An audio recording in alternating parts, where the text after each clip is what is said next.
Welcome to Move Your Mind. My name is Nick Bracks, and this is a podcast where we have real conversations with real people and give real advice. On today's episode, I'm interviewing Dr. Ben Hargreave. We're going to be talking about the work he does as a dentist, his path to get here, the mental health learnings that he's had and experienced, and a whole range of other things. It was a really great conversation. I'm sure you'll all take a lot out of it. So tune in, and thanks again for supporting the podcast. Ben, thank you for coming on my podcast. It's so great. This is only my second in-person interview I've ever done for Move Your Mind. So thank you for organising this to be filmed and coming on. Oh, thanks, Nick, for having me. Like I said, it's actually not your everyday dentist that has their own kind of like AV department. So it's really good to do these type of things in person. I think you were saying before, it's a different kind of connection that you can have with someone when you're actually sitting there having a conversation rather than over a Zoom or something else. So massively. But yeah, my first podcast, so please go easy on me. Go easy. Well, I think you're pretty well versed in this stuff, but I feel honoured that Move Your Mind is the first podcast that you're doing. But it does. It's like you're saying. It feels so good. It feels odd to me to be actually. I'm like, oh, there's actually a human physically here. I'm just so used to looking at a screen and conducting these interviews. So It is really great that you guys have the equipment, and I would have never thought that I'd come to a dentist and make some skits and do podcast interviews and no, it's been everything. Great. So I might just set up shop run my company through you guys if that's all right. We'll find a spare office for you. So. Yeah, exactly. So I guess for our audience, before we sort of go into it, can you just give a bit of a background on yourself, what you do, and sort of how you got to where you are today and what you're doing? Yeah, sure. So I guess my story is not really that unique, but it's I'm from Western Australia originally, and my dad's in agriculture, so we actually moved and lived in the country for a bit of time as well. But Sydney's really kind of my hometown. So I went to school there, and I studied medical science. Was my first kind of degree. I knew that I wanted to go into something medical, but I wasn't sure if it was going to be either medicine, dentistry, or I worked in a veterinary clinic for 6 or 7 years before I started doing dentistry. So that was also another kind of area. But I did some work to kind of figure out exactly where I wanted to go, and some work experience in the hospital. And I was lucky to be paired with a really awesome professor who was actually working as a pediatric or a child dentist, and I knew instantly the week I was there that this was the career that I wanted to do. So this was the choice. I made my way. I was lucky enough to get into dental school after finishing my medical science degree, and then went through dental school and started working in private practice where I had an amazing mentor. And then I discovered that I liked the surgical kind of bits in dentistry and the cosmetic bits in dentistry as well. So did some further studies with the University of Sydney. I got involved in their implant program, which I currently mentor for. And then, I was lucky enough to be paired up with the team here and Ruben and May at Dental Boutique, and they've got like this amazing practice here in Melbourne, which is 25 chairs, and these guys basically do everything that we wanted to do. So my business partner and I, we were looking at setting up in Sydney our own practice, but we got offered a role here, and we just kind of said, look, this takes us 10 years ahead of, it pretty much puts us in exactly where we wanted to be in 10 years. So why would you do that? Smart, So it's been a wild ride, but I focus mostly on surgical dentistry these days. So that's my area of love and passion. So yeah, amazing. Yeah, it's pretty good. And I guess from what listening to you talk about your journey there, like a big thing we talk about with Move Your Mind is habits and discipline, and whatever it's doing, especially when you're trying to manage your mental health and well-being. It's so important. But I mean, has that been a big part of you getting to where you are now, having to really, I guess, manage your time well, be disciplined, make sure that you're honest with yourself about what you can and can't do to get there? I can imagine it would have, and like going through study to get to where you are now, it must have been, a lot. Big effort. Yeah, it is. It's not like dentistry in itself is an incredibly stressful profession. I think we'll touch more on that. Yeah. But that's something that they don't really prepare you for, even at university. You just kind of go, oh yeah, it's cool, I want to be a dentist, but you don't actually realise what it's like. Even going through university, I think university gives you it gives you the discipline in order to, you have to stick with something really, for a really long period of time. And in order to do well at it, you have to love it. So I think one of the essential kind of skill sets in becoming a dental practitioner anyway is having that discipline. Yeah. And you have to, because you have to sit through like 7 or 8 years worth of study even just to get out the door. Oh my God. So it's a long period of time. A lot, yeah. But the university is good at teaching you kind of structured, organized discipline, but when you come out into practice, that's a whole completely different ball game. So when you're responsible for people and you basically have them in your hands, like no one in the history of anything would ever say they loved coming to see a dentist ever. Things have changed a lot, but there's a lot of stress and things. I'm a very big believer in people's energy coming off you. Yeah. So when you have someone who's incredibly anxious or nervous or fearful in your room, if you take on too much of that, it can cause a lot of problems for you personally. And especially, it depends on what type of person you are.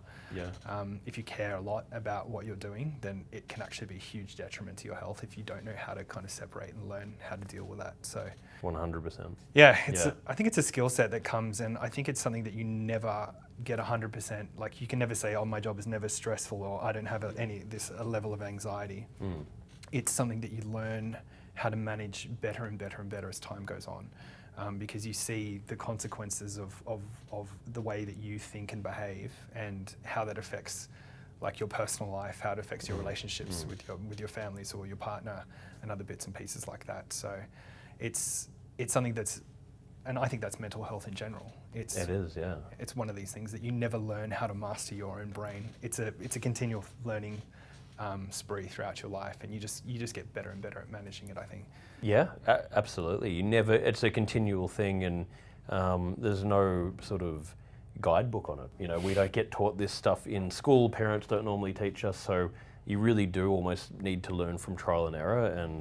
And like what you're saying, I mean, I guess there's certain things you take, or that are essential with studying and that you take out of it, but then there's certain things you literally can't learn unless you're actually there doing it. Yep. They're having like you were talking, having those boundaries with yourself. How are you going to know what they are? Because if you haven't actually experienced it. And before we started recording, we were talking about hindsight, and I think about that so much. Where in all aspects of life, where you sort of, even when things aren't going well in your life or you're struggling, often it's only in hindsight when you look back and see, oh, that actually needed to happen. Yeah. And maybe if something even went wrong, if it didn't go wrong, you might have gone on a path that stopped you from the bigger thing happening. And then what we just learn, like you're saying, from all of the different experiences we have to understand ourselves, it's so important. It's such a huge thing. Oh, massively. And it shapes who you are as a person, but also professionally as well. Yeah. Because if you, to give you kind of like a dental example of that, if there's a procedure or something goes wrong, or there's an issue that crops up from it, and there's different types of people, and some people will look at that, and this is general rule of thumb in life as well. Like if there's a hardship or something happens, the way that you deal with that and how you manage it actually will determine how successful you are, and what or how good you are at something. Mm-hmm. So if a procedure is too difficult, or something doesn't go 100% to plan, and you just throw your hands up and say, this is too hard, I can't deal with it, then you block yourself in this little niche of where you've got a skill set where you can do amazing things for people, and you can really, really change their lives. But if that's put into the too hard basket because of the after effects of the stress and the constant worry and the responsibility that's associated with it, then you would never ever do that ever again. Yeah. So the way that you determine, and the way that you actually the way that you deal with a situation and how you mentally look at it and deal with it as well will actually determine what type of practitioner you become down the road. But like I said, that's actually in life as well, isn't it? I was going to say, like what you're saying there, I think for anyone listening to this, that literally applies to, it's a universal message, because it's anything. If I equate it to, the industry I'm in with acting, I've seen so many really good actors, friends, other people I've heard of that have just thrown in the towel because it's stressful and you're getting rejected, and it's the only formula, or the only thing we can control is how we respond to things, what we learn, how we can try, and you just keep trying to learn, and don't take it too much to heart. Don't don't take it personally, and finding that way to navigate through it. It's so true. Yeah, it is these things that kind of run through the vein of existence. But yeah, my favorite thing recently that I've told myself is that whenever you're looking at a situation, if you're putting under duress or pressure or stress or something's going wrong, or even if you're just angry or just annoyed, when you kind of look into yourself and it's like, well, why am I stressed in this situation? And then the thing that's helped me recently is just saying that you're actually choosing to feel this way. So no one else is in control of your thoughts and emotions. People can affect them, but the way that you react and the way that you feel is actually a choice that you make.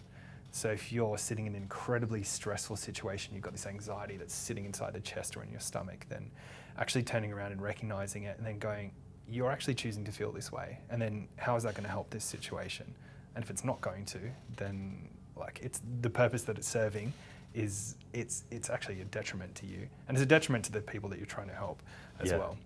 Literally, there's no logic behind it. Like if you just look at it black and white, there is not one benefit of doing that. You're just making your own life harder. So you do, and it's so true because we can't control so many things in the world, and we can put our best foot forward and things can happen unexpectedly, but we can choose how we choose to react. And we might feel a horrible emotion. We can't help it if that comes on, but we can choose how we then deal with that emotion. And if you're sitting there worrying about why you feel like that, trying to fight it, it normally makes it worse. So it's thinking, okay, I'm acknowledging I feel like this, but I'm going to choose to approach it a different way. I'm going to try and learn from it, and that's all we can really do. Yeah. And I think that's something that's like, it comes with practice as well. Life experience, isn't it? Yeah, it does. Because you remember situations that were like that six months ago, and the other thing I look at is will this thing matter in 6 months' time? Yeah, I love that. Because there's things that I've had so many sleepless nights where I've annoyed someone or something hasn't gone 100% correct, and I've beat myself up for nights. Yeah. And I wouldn't sleep properly, and then you look back, and 6 months later, because it's been solved and you've figured out how to solve the problem. Yeah. But when you're in the moment right then, it's the most important thing that consumes you. But when you look back 6 months later, if it doesn't matter and you're still not thinking about it, then why is there a problem? So then pushing that forward when something else happens, and then you're like, am I going to remember this in 6 months? And in your head, if you're like, no, then you're like, okay, so this is not that important. I don't need to beat myself up about this, because in 6 months' time, this problem will be solved and I won't even have a second thought about it. Yeah. So. Exactly. Yeah. Anyway, these are just, this is literally how I navigate dentistry. Well, I think, these are all very, again, for anyone listening, I think these are valid things for whatever the hell you're doing in life. And it's crazy, the things that we can almost be in a mental hole over, like you're talking about, that when you reflect, you almost can't even remember it happening, because you're like, what? Was I actually that anxious or worried about that thing? Surely, because it's just, once you're out of it, you're just like, whatever, you move on, you find something new to stress about, or whatever it is. But I think it comes with experience and trying to get perspective and, reminding yourself, I guess, I think what you said at the beginning is so important, because yes, we need to be disciplined to manage all these things, but also I think we need to know have the right reason for what we're doing. So I guess what your field, it's incredibly stressful, difficult career path. You've got to really love what you're doing. How could you sustain it? That must. So that's Yeah, you can't do what we do unless you love it. There were a few people at my university that kind of weren't there by choice. The career was chosen for them by their parents, and you knew their heart wasn't in it from the very beginning. And now that I look back, all of those kids no longer work in the industry. How could you? Yeah. But it's after 7 years of your life is just kind of flushed down the drain. It's not. I know. It's so sad, and it's again a big reason why I want to have these kind of conversations, because we don't get sort of taught how to think for ourselves often. So unless you have that ability to, or you have self-awareness at a young age, a lot of the time you can be led by other people.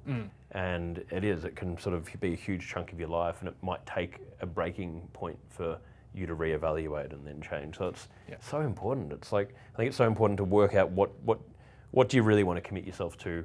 Take your time to find that. If you're lucky enough to find it early on, great, but if not, take your time to find it, because life is still long. You know, you don't want to be stuck doing something and then having to completely, recalibrate, ideally. Yeah. Well, it's like now they talk about people change professions. I think on average 5 or 6 times during their lifetime, whereas 50, 60 years ago, you had one profession, you stuck with it.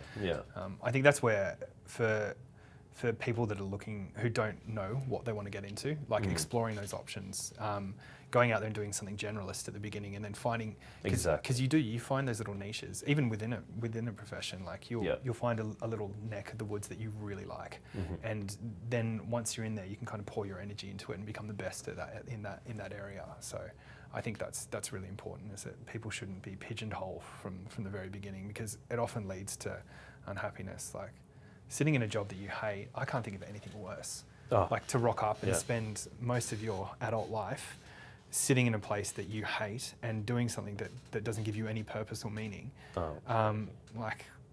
It's hard. Some people need to do it out of necessity, but I think in our society anyway, we're lucky enough that we have that choice and you can do it. But you have to also think about what you want to do long term, I think. For sure. Yeah. Anyway, it's easy for me to say, because I decided earlier on what I wanted to do, and that made my path a lot easier. There wasn't huge amounts of decisions to be made. So it was just kind of finding that niche area within it. And it's just happened. So. But your point's really valid. If you don't find that, and this is how I found I was really lost and I was off the rails, and it was just trial and error. I tried everything, and it was short-term things, but I've actually found, I was like, if I didn't do all of that, I'm so grateful I did, because I wouldn't have found what I love doing. So it's sort of, so again, that whole thing that you can only learn so much by just reading a book or, sitting in a classroom. It's important, but you've also got to get yourself out there and just see what you like and what you respond to. Yeah, I think that's the only way to do it as well, because you don't know until you try. I think that's the same thing. You can have an idea in your head, but even if you don't know anything about that in the first place, then how can you base your entire life decision on that? Like, it's just like, oh yeah, when I grow up, I want to do this. It's like... Well, it's sort of like saying, it's like saying, I'm single, want to get married. I haven't really met this person yet, but I think they're right for me. Yeah. And let's get married and see. You just described a television show, I think, where it's quite popular. Like, here we go. I wonder quite a few shows about this. What's the divorce rate like? Exactly. Yeah. It's so true. But yeah, I think when you find, coming back to that whole anxiety thing as well, I think that's one of the biggest factors that stops people in, like, they'll go into a menial job or do menial work because they don't have the confidence that or they've got so much anxiety that it's almost crippling for them. Or they're afraid of rejection. Yeah. Afraid of failing. 100%. Yeah. And they will never push themselves beyond a boundary, because they find a little place that's comfortable for them. Yeah. And it's non-threatening. They'll never achieve anything that's massively significant, but it's a comfortable place for them to kind of sit there and lay low. So I think that your head and the way that you think has so much to do with your life and your failures or successes. It's just, I think the older I get, the less I think I know about what's going on inside my head. And how do you get to these positions? One of the really interesting things is that people come back and they say, they look at you, and like, same thing with you, they're like, you're incredibly successful, you're doing what you love, you're pushing this, like, you're standing out from the crowd, and what's actually led you there. And when I look back, and I used to hate having anxiety for such a long period of time, and I said to myself, if I could get rid of this, one thing in my life would be my anxiety. But if you actually flip that around and look back, it's actually one of the things that's actually one of the driving factors in people's success. Because if you didn't have that, then you wouldn't be a high achiever. Where's the drive going to come from? You wouldn't push yourself. You wouldn't try to be the best at what you do. You wouldn't jump at bigger opportunities and try to grow yourself personally and professionally. So there was a really cool book. It said learn to love the beast within. which was all about kind of anxiety management and actually embracing your anxiety as something that is a driving force for you, but not taking it to the point where it's kind of crippling for you. It's really hard. Yeah, managing, but no, it's hard. It's a fine balance. But I think it is. It's so true, and reminding yourself that I think there's the sort of wellness area has gone, or self-help area has gone too far in being like, we've just got to find that place where everything's okay, and go and sit on a mountain and shave your head and go in a cave and chant or whatever. It's like not achievable, and you shouldn't want to achieve that. It's like life. Like I think the message should be life actually is hard. Life's not easy, but it's not meant to be. But it can be so rewarding, and these things, we shouldn't run away from them. Find how to manage it. And it's like there's no perfect way, it's trial and error. Find things, simple things. Like for me it's exercise, just making sure that I'm sleeping enough, having people that can give me honest feedback and that can check in, whatever it is for you. But if you try and fight it, you're just gonna be too scared to do anything. And it really is. It's a gift. Like my anxiety's been my biggest thing for sure as well. And I feel like I haven't had a choice but to chase what I've wanted to do, because if I didn't, the anxiety would be even bigger about. It's like you know that you can't. Your gut's telling you have to do it. So then it's sort of, if you can just embrace that, it almost makes life easier, because the decision's made for you. You've just now got to go on that roller coaster and see what happens. Thank you so much for supporting Move Your Mind. We're expanding the offerings of the organisation, and we're tailoring everything we do to suit you guys and to try and answer to all of your needs and the questions that you send in. The book is available globally. You can find all of the links at nickbracks.com/book.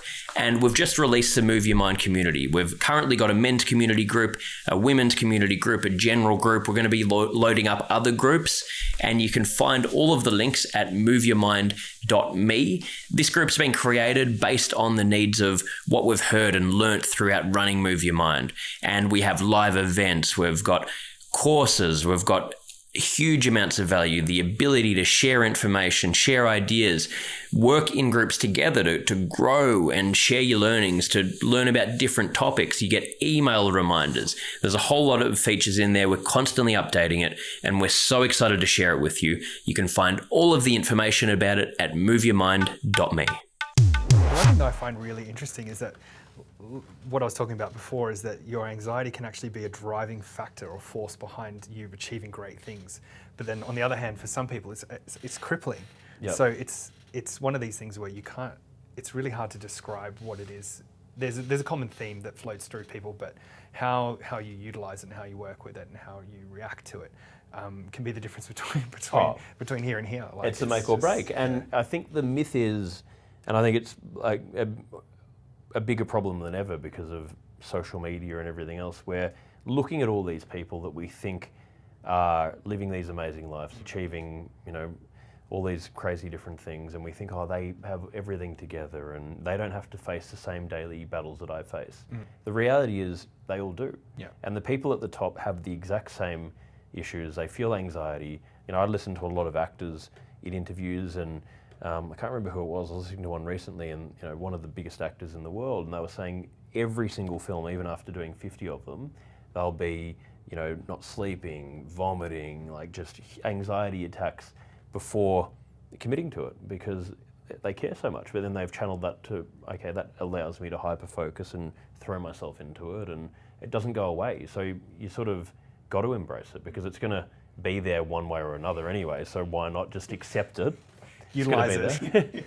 Because you can achieve great things when you push yourself. But managing it down the track is the harder thing, I think. So yeah, absolutely. I love that. So in the work you're doing, and this podcast being about mental health, I guess, and we were touching on this when I was first talking to you about it. It's plays such a huge part in people's mental health with whatever dental work they're getting done. Is there a big correlation in the two things? Yeah, I think so. Because no one physically likes coming to see a dentist. Yeah. Ever. If they do, there's that's a different story. Probably. there's a section in the DCM-5 about that. So there's a lot of, like, I think when you look at your oral health and anxiety and stress, we often see a lot of people have got very, very, very poor dental health. It's happened for a reason. We see it a lot with people who are depressed, and if we go back to that anxiety thing with drug abuse, or even just through COVID, like we saw more patients with cracked teeth during COVID than we'd ever seen before, and it wasn't like statistically significant. There was people coming in fractured teeth because the amount of grinding that they were doing from stress, and because we were just like, what's going on here? People coming back with headaches and they're reporting pain, and so. I even remember. Sorry to cut you off. When I first got work done through you, you told me that I grind my teeth or clench, and and then after it, like even last night, I was thinking, I was like, holy shit, I do. But I never thought about it. But yeah. So, sorry, I just but it's one of those things that you actually subconsciously don't even really feel about until it becomes a massive problem. That your body alerts you that there's a problem going on. But so I think your general, like, emotional state and your mental health state actually affect your teeth, and vice versa as well. Yeah. So we've got people who've got a lot of problems, who are incredibly depressed, and it comes down to the fact that if you're sitting at home and you just don't have the motivation to even do anything in life, then the last thing you're going to do is pick up your toothbrush.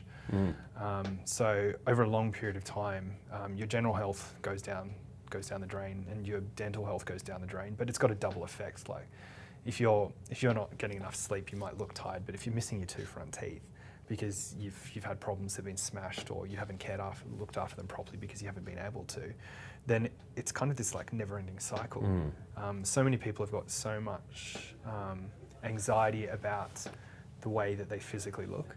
And there's a whole different groups of people. We've got the younger crowd who are, like you were talking about before, who are seeing these people with their perfect smiles all over the place. And then you've got the other end of the kind of the chain, where people who've lost their teeth from problems or from violence or other bits and pieces, and it changes their demeanor. Like, I see people every day who come in they'll cover their mouth because they haven't smiled in 20 years.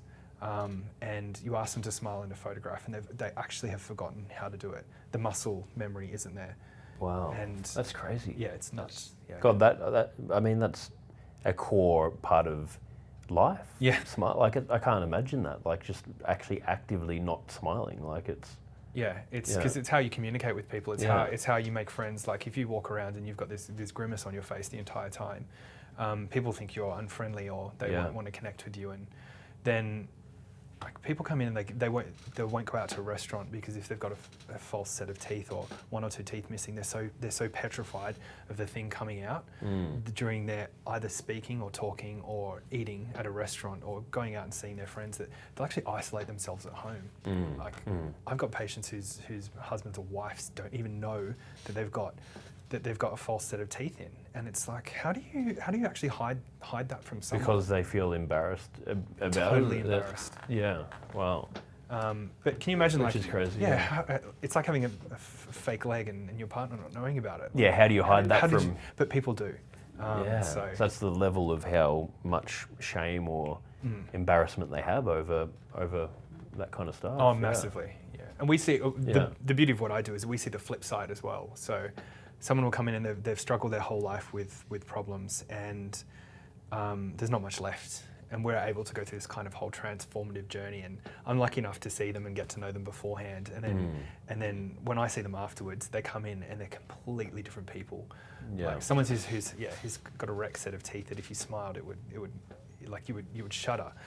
And they've lived with it for 20 years. Yeah. And then you give them like a really beautiful set of teeth that they've always wanted. And the way that their body language changes, the way that they talk to and address you changes, the way of their personal habits and caring. Like, they'll come in and they've had their hair done, and like they've trimmed their beard, and they're taking way more care of themselves because they've got this one thing has been holding them back for so long. So it's an absolute pleasure, and it's literally the reason why I do what I do, is because you can see someone come from this place where they've got no self-esteem. They are not social because they don't want to be in public with. They will never go to a restaurant. They can't find a partner because they don't want anyone to see what's going on here. And then you flip it around to them, and you see the real person come out. The person that you knew was always inside. Yeah. So that's, I think, dental health has, and like the condition of your mouth, has such a massive effect on your self-confidence. And it's not the only thing, but it's incredibly important. Yeah, no, hugely important. And like you're saying, it's just such a vicious cycle. If that's causing the self-esteem problem, you're trying to cover it up, then everything else is going to fall apart and just perpetuate the problem. Yeah, it and just gets worse. It just gets worse and worse, which I can completely imagine. And rightly or wrongly, it's a thing we face in the world. You do, if you saw someone, missing teeth, you'd instantly be making, like, I know I would. I'd be like looking and not actively judging them, but it's a conditioning thing in our mind that would look and think in a certain way of that person or how they. You just can't help it. It's like how. So it's like, yeah. That's crazy. And you don't know their story. Like, you don't know their story, yeah. I've had patients who come in missing their two front teeth, and if you looked at just an X-ray or if you spoke to them, you'd think that, okay, yeah, they've had an issue with whatever else. But then when you get down to it, they've like been a domestic violence assault victim, or they were involved in a massive car crash, or things that are not their fault. And that's the other side of things as well, is that you have someone who is living a normal life, and then something happens to it, and they don't have access to fix it, and it completely changes them. So, I try to imagine walking around if you try to walk around without your two front teeth, like how differently would you act? I would be the same. I'd be hiding away. I would be covering my mouth. I would. During COVID, it wouldn't have been a problem. But not as big of an issue, yeah. But now it is. So massively. I can't even imagine. Yeah, you would. You'd end up doing exactly like what happened in the stories, of course. What about, are there people that just can't afford to get it fixed? Like, that must be... Yeah, and it's hard because there are a lot of barriers to treatment, especially... Dentistry is different to a lot of systems because people in Australia think dentistry is expensive.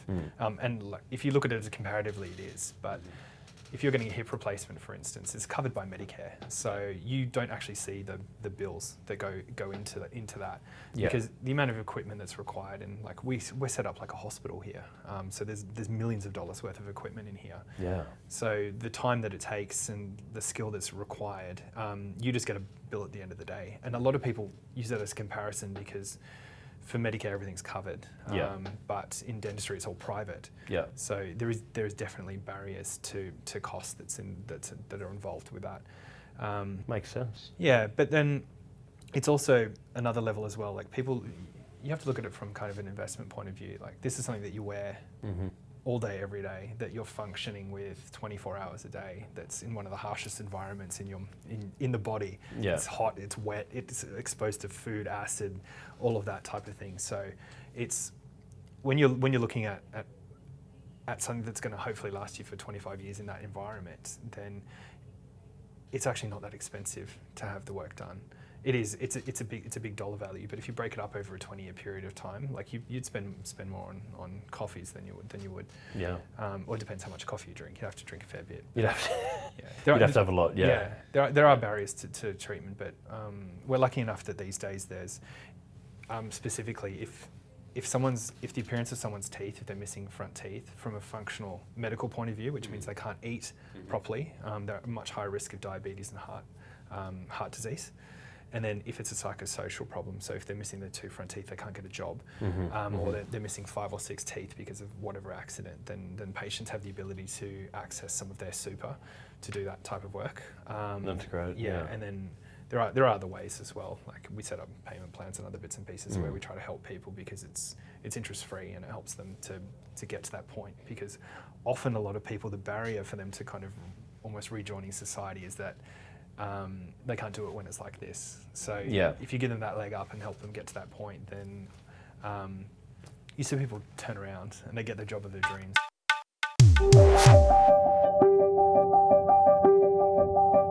My name's Nick Bracks and I'm a storyteller who has dedicated my entire adult life to creating positive conversations around mental health.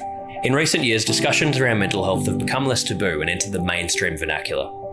I've delivered over 1,000 mental health seminars around the globe, including several TED Talks, and I believe we all have a story to tell. In my book, Move Your Mind, I cover my story and stories from people that inspire me, as well as insights from world-leading mental health experts.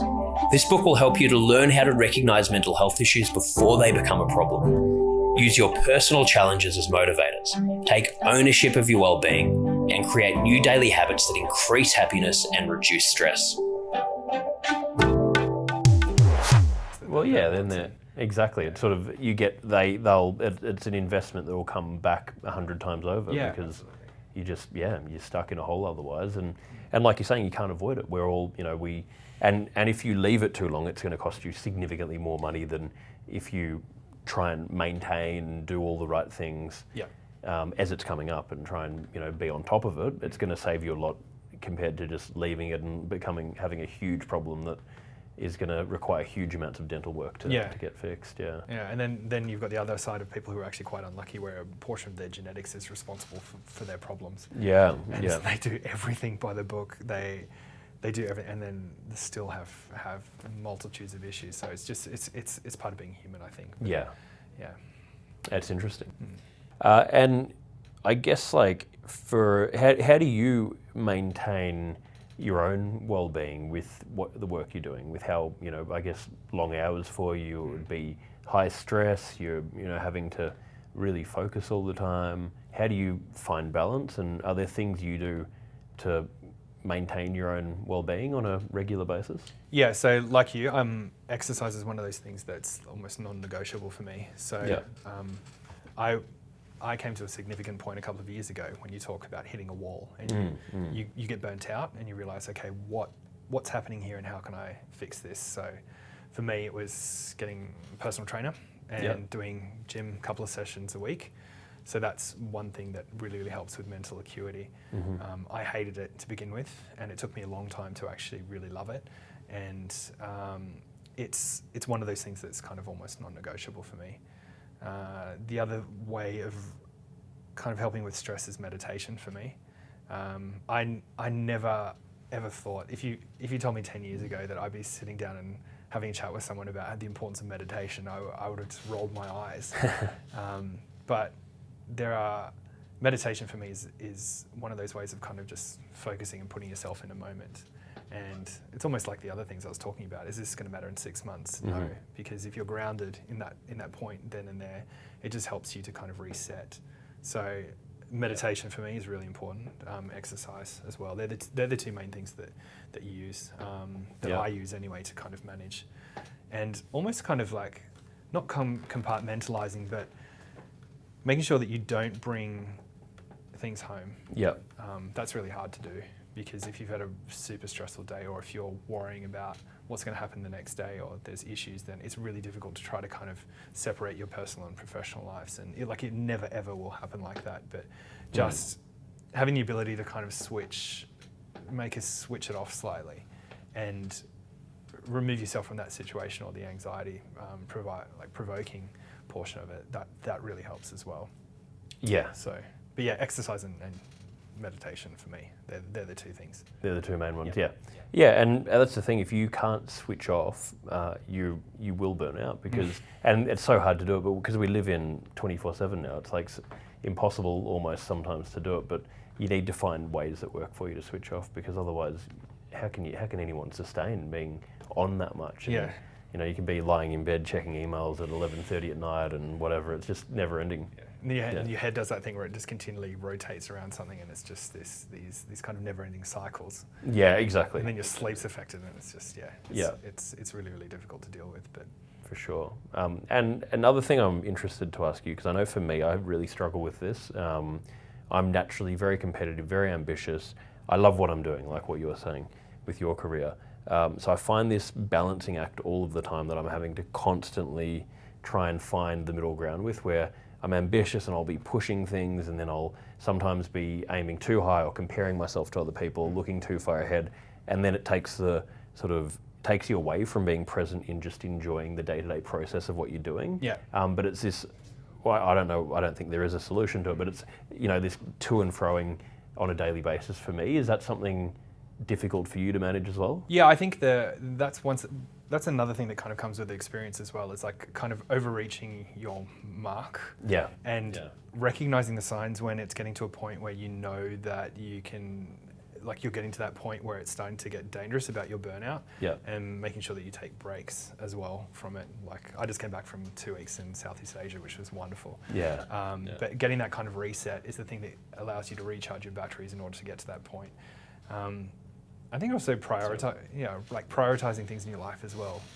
You never want to stop kind of overreaching, but you can also pull back from things that are not really that essential, and tuning your energy into yourself rather than giving it out to other people, for instance, and keeping that kind of energy within yourself so that you can achieve those higher things. And often that comes at a cost, though.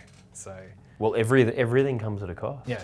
Absolutely. Every single decision we make comes at a cost, which I try and remind myself, because otherwise you can, there's an anxiety with the fear of missing out or fear of letting people down or whatever it is. But if you say yes to something, that's saying yes at the expense of something else. And I guess, it's a hard thing. Like, I mean, for me, again, they probably, in addition to that, the thing that I am getting better with that still struggle with is people pleasing and, boundaries, because I've noticed that when I've been back in Australia, I've started to actually get a bit burnt out because I've had family, friends, I've been working non-stop. You're trying to see all of these different people. I'm like, I actually can't sustain that. Yeah.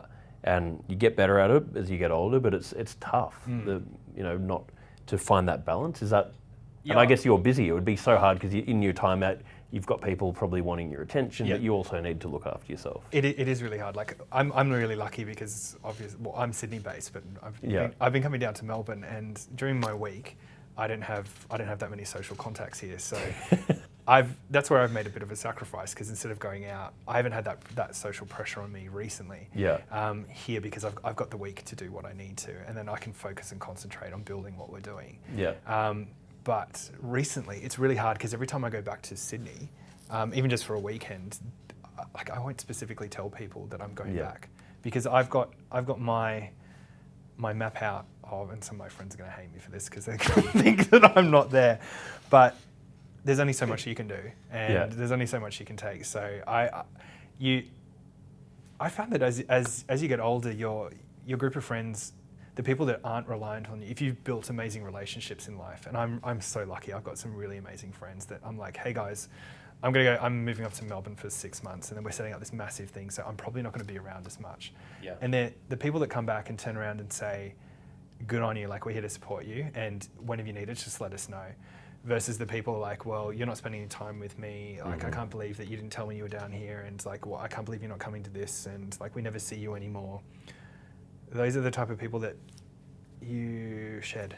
Yeah, I love that point, and I can relate so much, and I guess and I've faced that coming back, just actually with probably more people I do want to be around, but just, because I've been gone for so long. But living in New York, it is kind of like there's hard bits about it, but that's what I love. It's like I'm there, I'm working a lot, and you're like, oh, even if I want to see people, I kind of can't. And sometimes it's lonely, sometimes like, oh, this is nice, not forever, but for a period. It's good, isn't it? Just like cut, it's like one extreme or the other.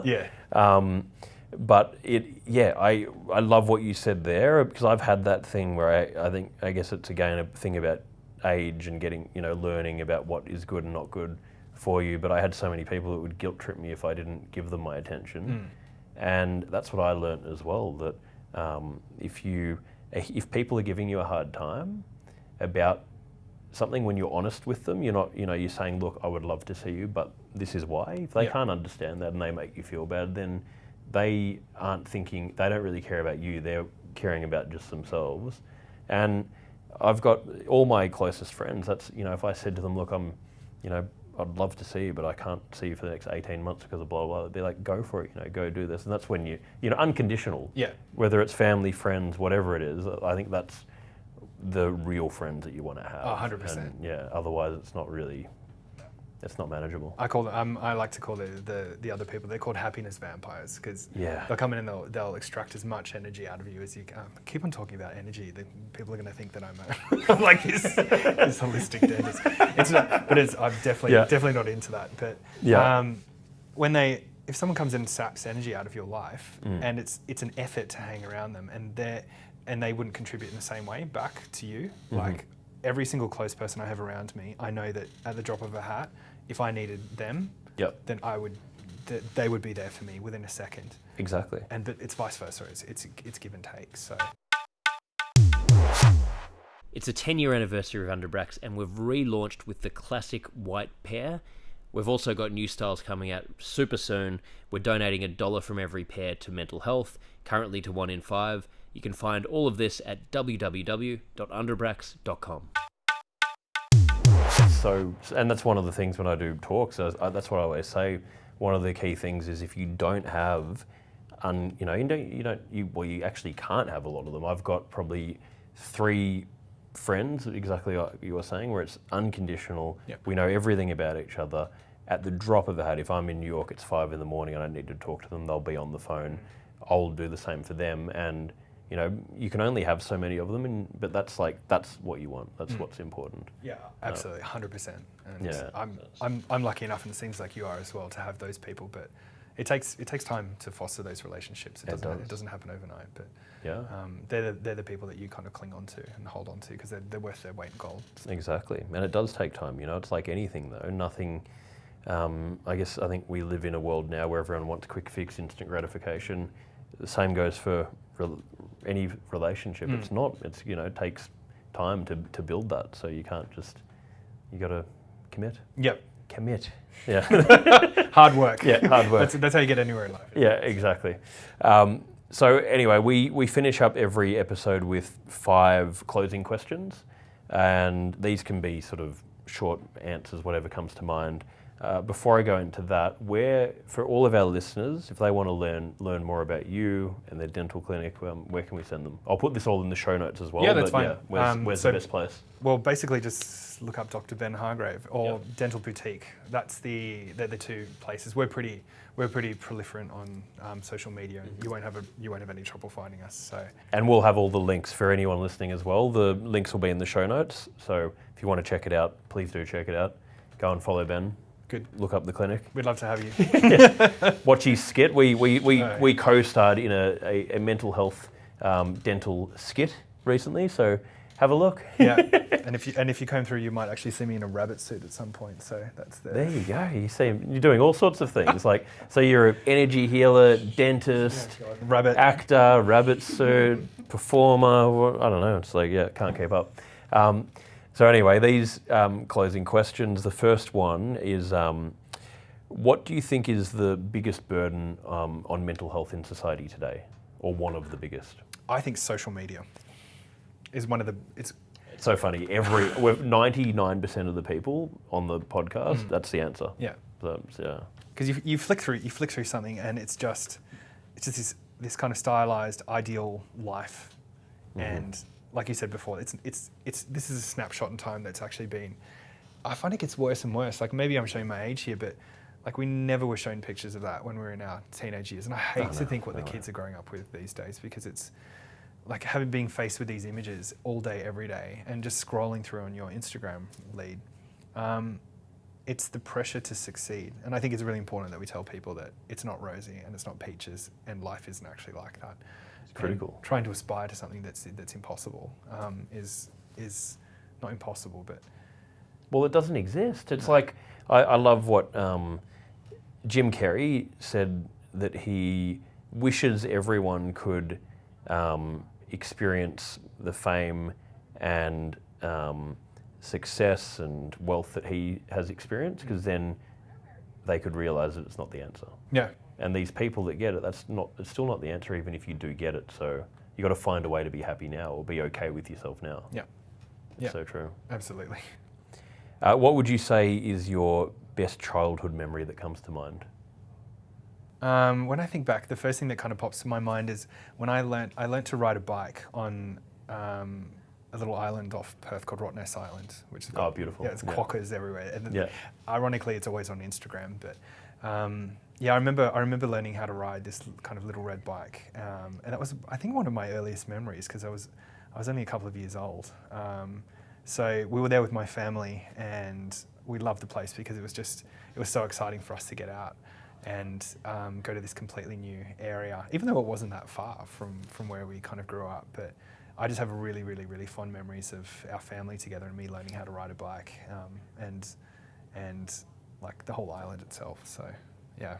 I love that. Love those kind of memories. It actually reminds me when we used to go to Stradbroke Island in Queensland every year, and similar sort of thing. It's like, I guess, such good memories of doing that with the family and all that kind of stuff. Yeah. Those are the kind of warm and fuzzy moments that you remember, isn't it? Yeah. Exactly. What would you say is your personal definition of happiness? This is a difficult question. It's a tricky one. It is. So how would you define happiness? Exactly. I think it's being comfortable with yourself and understanding yourself. And I honestly think the only way that you can be happy is to explore yourself more, because the way that you react, the way that you behave, your generalized mood, your feeling, your mental health, your physical health, all of that stuff is linked. Mm-hmm. And happiness is not something that can be bought. Happiness is not something that that kind of can just be created from nothing. Everything requires work. So I think the answer to, or what my definition of happiness is understanding yourself to a level where you're comfortable with who you are and what you're doing and having a purpose. So those kind of things linked. Mm-hmm. If you've got those in life, then that's as close as you can get to happy. Anyway, that's my I love that. So. I love that, and that's why I ask it, because happiness, I think the word happiness is like so misused. It shouldn't be about, happiness we equate to this feeling of elation or whatever it is, but really it should be like you're talking about. How do I just get that nice grounded feeling and that just be at peace, whether I'm having a bad day, a good day, I'm stressed, I'm happy, I'm anxious, whatever, as long as underneath you've got that, you're being true to yourself and you feel grounded, and then you can't really go too wrong if you've got that. So. Absolutely. All right, so I've got two more here. What are you most afraid of? Crocodiles? No. That could be, yeah. I really, really hate crocs. Yeah. What am I most afraid of? I think failure is one of those things, but it's becoming less and less now, because failure is like, how do you even measure that? It's something that it's a personal. It is. You put yourself to like, oh well, I failed that. But if you compare yourself to other people, then it might not be a failure. You might be doing really well. Yeah. So failure is becoming less and less of those concerns. But what am I petrified of? Crocodiles is the first. We can go with crocodiles. Yeah, that's a valid one. Yeah. I've been swimming with them in Mexico. We were swimming through this like crystal clear water in this cenote, and it was an alligator, so it wasn't really. Still, they can do a lot of damage, can't they? Or they're not too bad. Well, those ones only eat fish, but. Right. So It's just actually swimming in water where there is the potential for there to be something that's going to eat me. That's terrifying. Like murky water. Yeah. Oh, you're so vulnerable. You don't know what the hell. It's like an eerie sort of feeling. Yeah. All right. So final one. What are you most proud of? I think it's taken a long time, but like I'm pretty proud of myself. Like I've put myself through a lot, and I've achieved a lot of things that I was fortunate enough to be to have the opportunities and to be raised in an area where I did have the opportunities for me to kind of work myself up to a point where I'm super, super proud of what we're doing. It's hard not to compare yourself to others, but if you do, like I look back at my kind of career path and how much I've done, and like it's no mean. I don't boast about anything, and I don't feel this kind of sense of superiority or anything. I don't think that I'm any different from anyone else. I've just been lucky enough to be in a position where I've had opportunities that have been given to me, and I've grabbed them. So I'm super proud of that. As you should be. Yeah. And you've put yourself in that position to be able to grab them. And I think it's amazing. I mean, at a young age, you've done a lot, for sure. you'll continue to, and continue to also do energy healing and acting and whatever else. Method acting. Yes. But yeah, I'll try my hand at existentialist. Yeah, exactly. But yes, thank you so much, mate, for doing it. I really enjoyed the chat. I know that our listeners will take a lot out of this. So yeah, thank you again. I'm so glad we got to do it. Thanks for having me, Nick. It's been wonderful. I've really enjoyed it. So yeah, anytime you want someone to come and talk, I'm more than happy to. Appreciate it. And shout out to our mutual friend Vince DeLuca as well, if he's watching. Vince. Hey Vince. Thanks for the networking opportunity, Vince. Appreciate it. He's a great networker. Appreciate it, mate. Thank you. Thanks to Dr. Ben Hargreave for joining me today for Move Your Mind.